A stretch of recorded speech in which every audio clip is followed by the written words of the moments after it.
Bonjour à tous. Donc pour cette vidéo court métrage, on va appeler ça comme ça, on va faire ensemble un cylindre avec des trous régulièrement espacés dedans sur toute la hauteur du cylindre. Ce qu'on va voir, c'est une méthode pour pouvoir faire ça. Je dis pas que c'est la seule et unique méthode possible. Mais eh bien, c'en a une qui marche bien et qui est satisfaisante au niveau des résultats. On va faire ça, comment dire, bon, un peu rapidement, un peu brouillon, c'est-à-dire sans mesurer exactement pour avoir des espacements parfaitement réguliers. C'est normalement ce qu'il faudrait faire, mais bon, on va faire ça rapidement. Donc on commence par faire un sketch on va positionner ça sur le dessus, une vue de dessus. Et sur ce sketch, la première chose que l'on va faire, donc, c'est de créer un premier cercle avec un diamètre de 10 mm et un deuxième cercle à l'intérieur de 8 mm. Voilà. Et donc, l'étape suivante, c'est de faire un extrude de la surface qui est entre nos deux cercles. Donc ça nous fait un tube d'un diamètre extérieur de 10 mm avec un diamètre intérieur de 8 mm et des parois de 1 mm. Voilà, donc alors on va se mettre dans le bon sens. On extrude bon, la dimension n'est pas très importante, on va faire 120 mm, c'est-à-dire 12 cm. Bon, c'est juste pour avoir un cylindre dans lequel on va faire des trous. Les dimensions sont complètement pifométriques. On a bien un cylindre creux. Et donc on va commencer par aller positionner, là encore, sans référence particulière et sans calcul, ce qu'on pourrait très bien faire, mais bon, le but c'est de montrer comment faire des trous. Donc voilà, on fait ça de façon un peu, comment dire, bon, j'allais dire pifométrique, bon c'est pas complètement pifométrique, mais c'est sans référence précise, euh, ce qui fonctionne aussi d'ailleurs. Donc on va aller faire un premier trou sur notre cylindre et un trou de... enfin on va mettre la longueur de ce trou de telle sorte que ça perce de part en part notre cylindre. Hein, donc en fait on fait deux trous en une seule opération. Hein, donc un trou de 1,5 mm de diamètre. Alors la profondeur est de 50 mm, mais comme notre cylindre il en fait 10, bon c'est évident qu'il y en a beaucoup de trop et que ça passe à travers, mais ça c'est pas important. Et voilà, on va pouvoir aller valider. Donc un trou de 1,50 mm. Voilà, donc disons que le diamètre du trou est légèrement supérieur à l'épaisseur de notre paroi. C'est bon, ça, bon, enfin tout dépend de l'utilisation, mais ça me semble des proportions assez réalistes.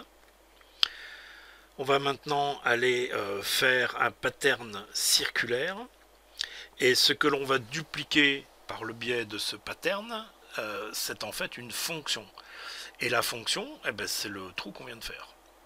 Hein, donc on va sélectionner la fonction sur la barre d'historique. Et il va nous demander un axe qu'on n'a pas, donc on va aller le faire. On sélectionne qu'on veut un axe à travers un cylindre, on sélectionne le cercle du cylindre et on a notre axe. Donc on repart sur le pattern circulaire. Voilà, donc la fonction bah, c'est toujours la même, elle n'a pas changé. L'axe, bah, on vient de le créer, donc on le sélectionne.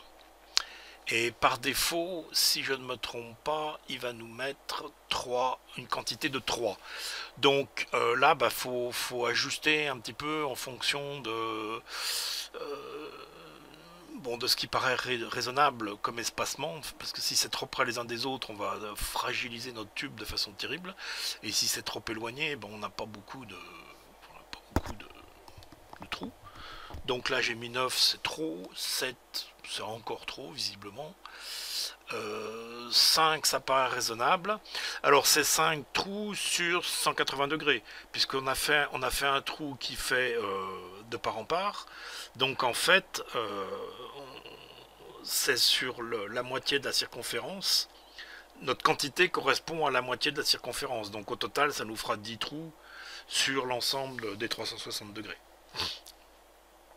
Là, ça paraît raisonnablement espacé. J'ai pas calculé, mais il semblerait que l'espace entre les trous est à peu près équivalent au diamètre du trou lui-même, donc c'est pas trop mal. Et maintenant, pour avoir nos trous on va mesurer, parce que je me souvenais plus de ce que j'ai fait. J'ai fait 120. Voilà, donc on mesure en prenant la surface en haut, la surface en bas, et on a bien 120 mm. Voilà. Donc maintenant, on va pouvoir aller utiliser le pattern circulaire.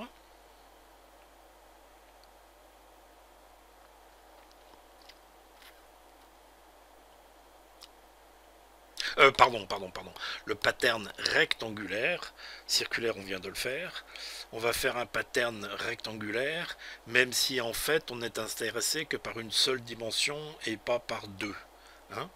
Donc on commence par sélectionner donc la direction dans laquelle on veut que ça soit fait, et on prend notre axe Z, qui donc correspond à la direction dans laquelle on veut dupliquer nos trous, notre pattern circulaire, parce que en fait c'est ce qu'on duplique. On va descendre à moins 110. 110, c'est peut-être pas tout à fait. Bon, là il y a une erreur, c'est un plus. Ou si c'est. Non, il y a deux moins, pardon. Alors moins, ça fait plus. C'est pas une bonne idée. Donc on enlève un des deux moins, ça va mieux. Et on met donc 110. 110, on est encore un peu loin de l'extrémité en bas. On va mettre 115. Et c'est pas trop mal. Bon, ça pourrait être un peu plus proche, mais bon, c'est... Comme je l'ai dit, c'est juste pour rapidement montrer comment faire. Et la quantité, ben là on va ajuster pour que, c'est pareil, l'espacement soit à peu près identique. Alors là on est à 20, il en manque. 30, c'est pas mal, mais s'il en manque un peu, ça pourrait être plus serré. 40, ce qu'on essaye maintenant, ben c'est un peu trop serré les uns des autres, ça va quand même bien fragiliser notre cylindre. Encore que tout dépend de l'application de ce qu'on va faire. Donc on va mettre entre les deux, c'est-à-dire qu'on va mettre 35, et ça paraît plutôt correct comme espacement.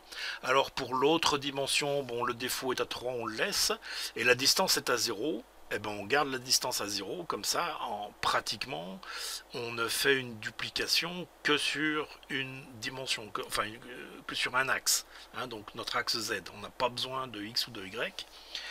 Et donc on a validé, on a fait OK, donc il fait son calcul pour nous faire tous nos petits trous, comme le poinçonneur des lilas.